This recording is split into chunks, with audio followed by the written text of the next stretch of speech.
example 13, we see that dy dx is equal to the product of y plus 5 and x plus 2. So this differential equation is actually pretty similar to the previous ones. We're going to separate the variables for starters because that's always going to be our first step.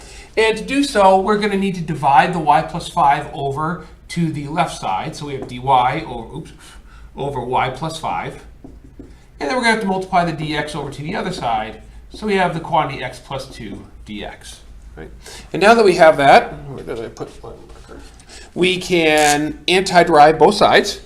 Right? So we have the antiderivative and the antiderivative, and we can start to work on this material. Okay? So antiderivative of x plus 2, again, nice and easy. We know that this is going to become x squared over 2 plus 2x. Right? As far as the other side is concerned, last time we had just y in the denominator, and that became the natural log of y, the absolute value.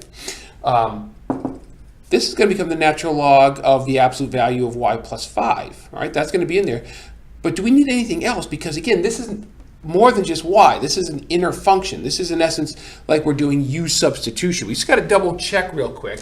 Maybe I'll do it right up here. We're going to make u equal to y plus 5. Which means du is the derivative of y plus 5, and y derives to 1, 5 derives to 0, so we just have dy right there. So in fact, we don't have to include any negative signs or 2's and 1/2 in this regard, but that's not always going to be the case, as you're going to see when we get to example number 15. Okay? But since du is equal to dy, this in fact will antiderive to the natural log of the absolute value of y plus 5. So the natural log of the absolute value of y plus 5 is equal to x squared over 2 plus 2x plus c. All right, so there's step 3, all done. Now we're going to figure out what c is equal to. Well, we know that when we plug in 0 for x, we should plug in 1 for y. So we have the natural log of 6 is equal to 0 plus c. So c is obviously the natural log of 6. And we now have the natural log of the absolute value of y plus 5 is equal to x squared over 2 plus 2x plus the natural log of 6. Okay. Step 4 is done. We've solved for c. And now we need to determine what the solution is. We have to get y all by itself. Right? Well, we got to get rid of the natural log and we got to get rid of the 5. Right? Which one do we get rid of first?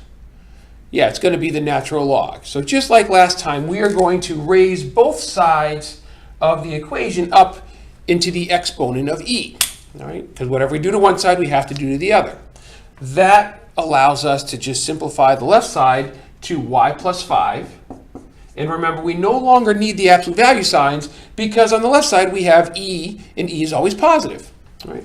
So y plus 5 is equal to e to the x squared over 2 plus 2x plus natural log of 6. All right, and again, we're almost done here. We really only just need to subtract 5 from both sides. All right, so y is equal to, and we're going to have our e right here, and there's going to be a minus 5. You want to make sure that it's down on the base level. It's not up in the exponent. You can leave your exponent as x squared plus 2x plus the natural log of 6.